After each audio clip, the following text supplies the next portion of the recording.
O Senhor esteja convosco. Ele está no meio de nós. Proclamação do Evangelho de Jesus Cristo, segundo Lucas. Glória a vós, Senhor. Naquele tempo, o tetrarca Herodes ouviu falar de tudo o que estava acontecendo e ficou perplexo, porque alguns diziam que João Batista tinha ressuscitado dos mortos, outros diziam que Elias tinha aparecido, outros ainda que um dos antigos profetas tinha ressuscitado. Então Herodes disse: eu mandei degolar João. Quem é esse homem sobre quem ouço falar estas coisas? E procurava ver Jesus. Palavra da salvação. Glória a vós, Senhor. Que a palavra de Deus perdoe os nossos pecados. Amém. Tal qual és tu, eu quero ser. Jesus, Jesus de Nazaré, é assim que nós fomos instigados quinta passada e somos chamados hoje a continuar. Um exercício pessoal, comunitário enquanto a celebração eucarística, mas muito um exercício pessoal de contemplar a pessoa do Cristo e procurar imitar. Eu indicava esse livro, não sei se alguém foi atrás, Imitação de Cristo, mas procurar agir tal qual Jesus, ter os sentimentos de Jesus, moldar-se a partir da pessoa de Jesus Cristo.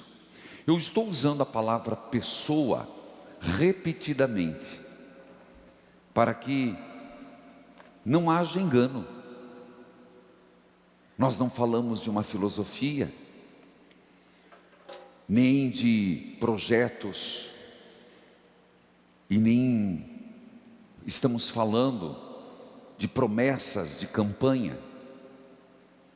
Nós estamos falando de alguém que amou até o fim, que deu sua vida e, portanto, é um modelo provado, comprovado, a ser almejado por nós, nossa referência, nossa busca. Portanto, é você estabelecer na sua vida: eu tenho uma referência, eu tenho um ideal, e o meu ideal é ser tal qual Jesus. Isso vai despertando em nós essa busca de algo a mais.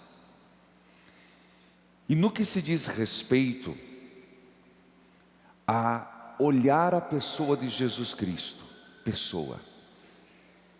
nós temos que nos debruçar sobre o Jesus dos Evangelhos.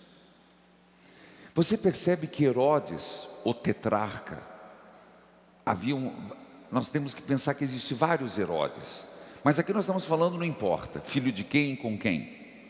Herodes. Você percebe que essa palavra aparece no Evangelho em muitos momentos.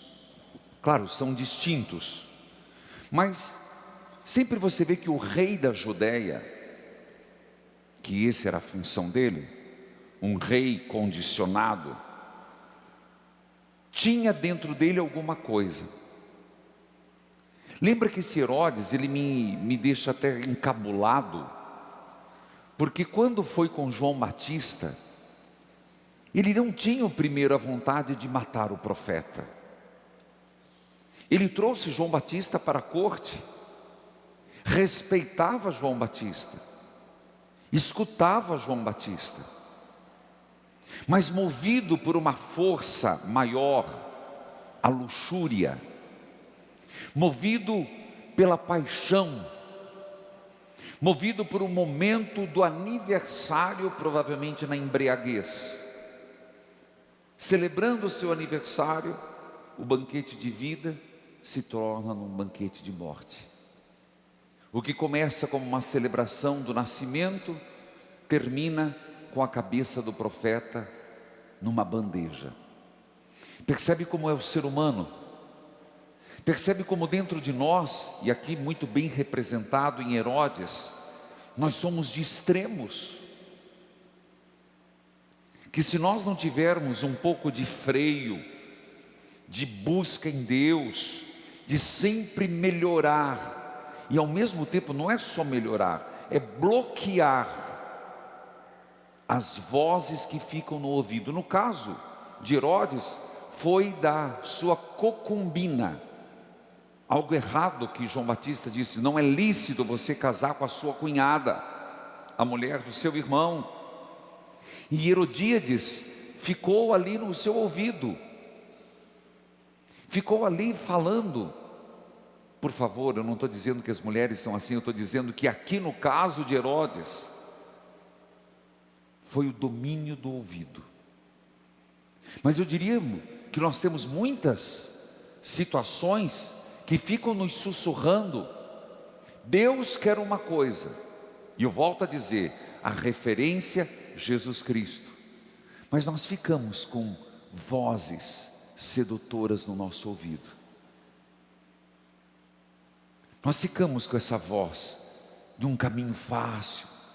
Olha, vai por aqui. Nós ficamos, faz esse comentário, e a gente não freia. Fala mal de fulano, fulano está se destacando. Uma voz que diz: não cede não se humilha. Para quê? Você sempre perdoou, vai perdoar de novo, vai fazer a mesma coisa. Isso aí é o caso perdido. E fica aqui, ó.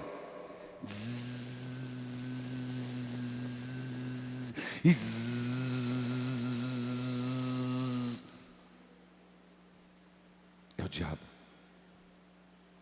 São os anjos do mal. São pessoas que se dão a voz ao projeto do maligno. Por isso, Herodes aqui também, no caso de João Batista, mas no caso de Jesus, Herodes queria ver Jesus. Chegou no ouvido dele: esse homem é diferente. Ele é o mestre Galileu, ele está fazendo coisas incríveis. Ele ressuscita os mortos, ele faz o coxo andar, ele cura a lepra. E Herodes falou: puxa, mas quem é ele? Estão falando, Herodes, que ele é João Batista. Herodes disse: não, João Batista eu matei. Diz que é Elias que ressuscitou, um dos grandes profetas. Ele queria ver, não viu. Porque quando reencontrou, Jesus estava chagado. Quando o encontrou, depois de passar pela flagelação de Pilatos, Jesus estava desfigurado, estava nos seus açoite. E mais uma vez Herodes não conseguiu, e foi até motivo para ridicular Jesus. Faça aí um milagrezinho que nós vamos acreditar. Isso sou eu e você, não é Herodes não, filho. Sou eu e você que deixamos essa voz ficar no nosso ouvido, nos diminuindo, não deixando o plano de Deus se realizar em nós. Somos eu e você que queremos ver Jesus, queremos ser tal qual Jesus, mas tem alguma coisa que nos prende. No caso foi Herodíades, e no meu e no seu? O que é que nos prende? O que nos impede de ver Jesus tal qual Ele é? O que é que nos impede de uma abertura? Gente, boa vontade, o inferno está cheio.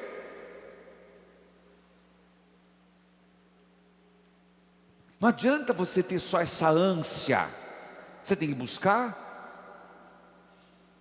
Não adianta só, eu tenho boa vontade, eu tenho boas ideias, Mas boas ideias são feitas com reta intenções e decisões. Boas ideias com reta intenção e decisões. Senão não passa de um monte de sentimentalismo. Ai, Jesus, Jesus, tá, e aí?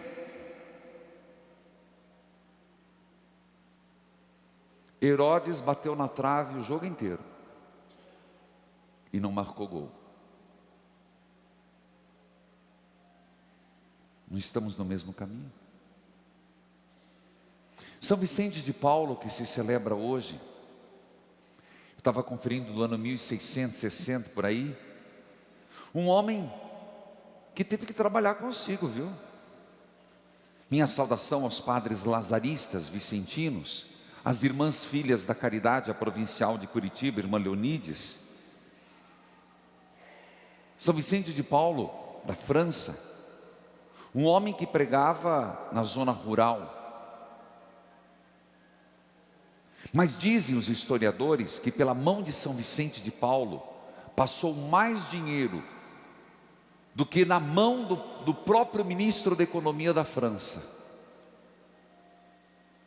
Mas passava dinheiro para a caridade.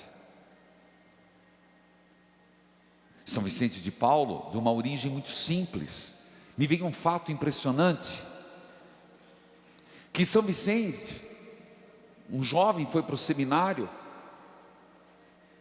e o pai dele, que era da zona rural, foi o visitar. Ninguém nasce santo. Quando disseram para ele: Vicente, teu pai está aí, ele teve vergonha do pai, porque o pai estava provavelmente mal vestido, certamente as mãos calejadas, as unhas sujas, e disse: eu não vou vê-lo.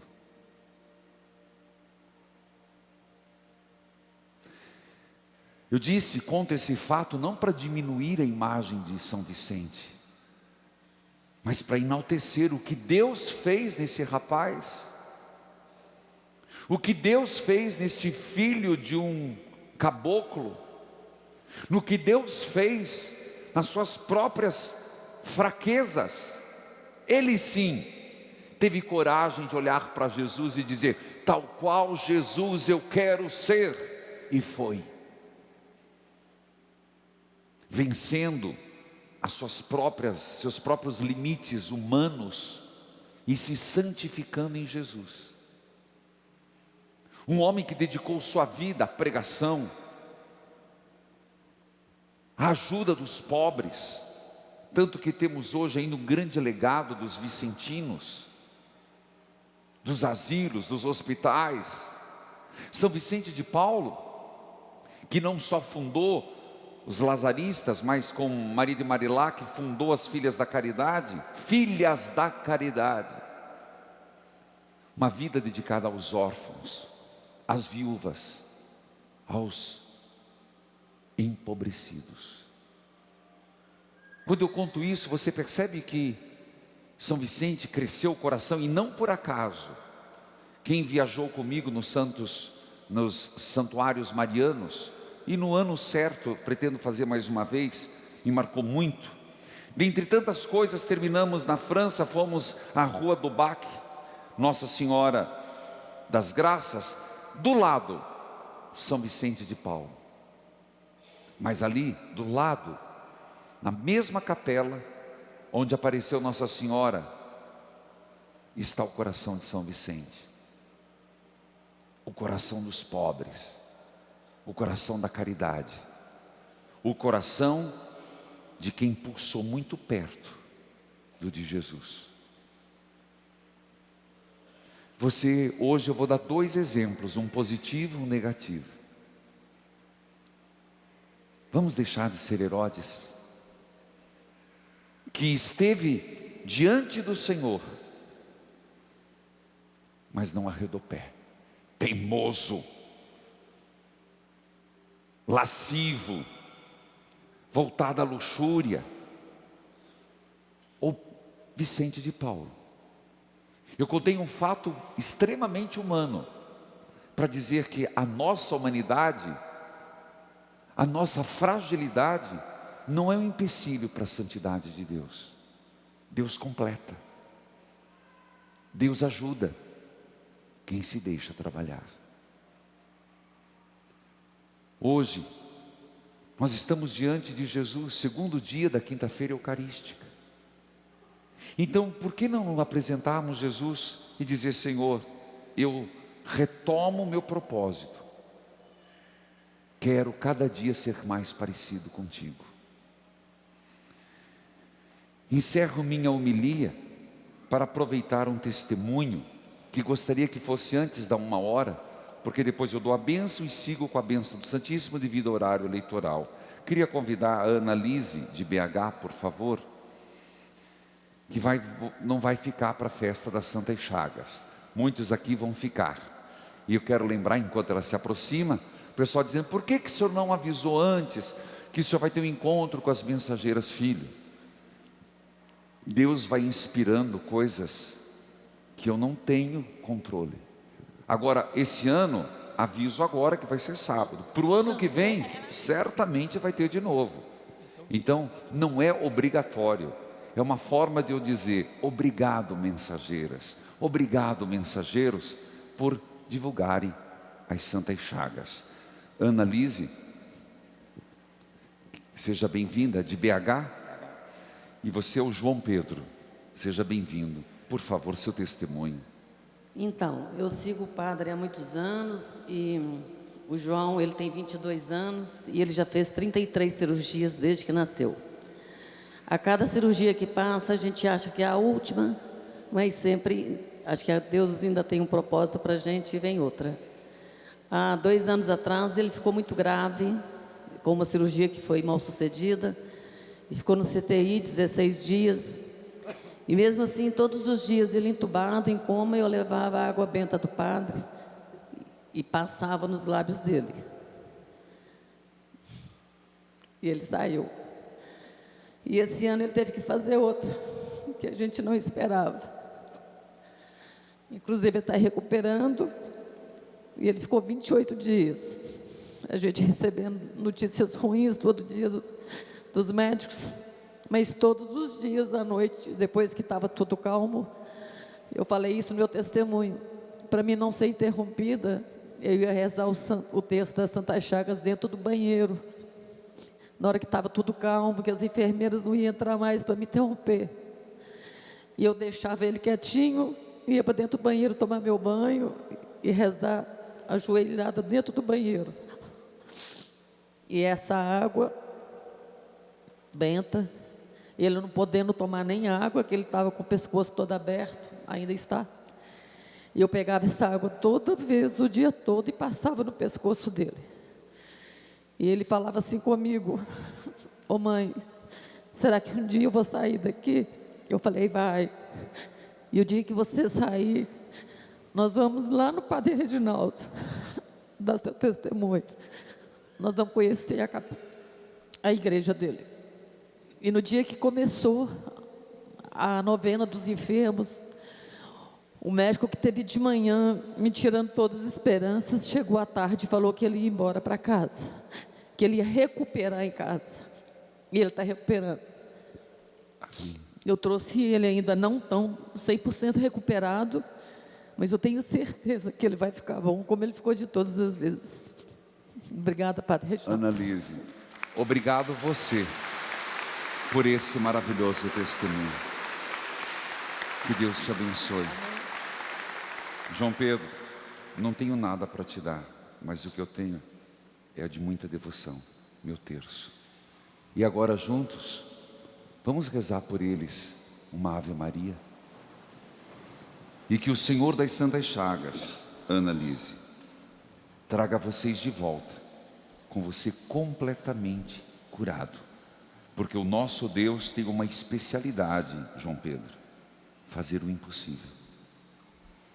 Ave Maria, cheia de graça, o Senhor é convosco. Bendita sois vós entre as mulheres, e bendito é o fruto do vosso ventre, Jesus. Santa Maria, Mãe de Deus, rogai por nós, pecadores, agora e na hora de nossa morte. Amém. Que o Senhor das Santas Chagas continue a derramar o seu sangue redentor para a sua plena cura. E que o Senhor das Santas Chagas te dê força nessa grande batalha, Annalise. Amém. Uma salva de palmas a nosso Senhor.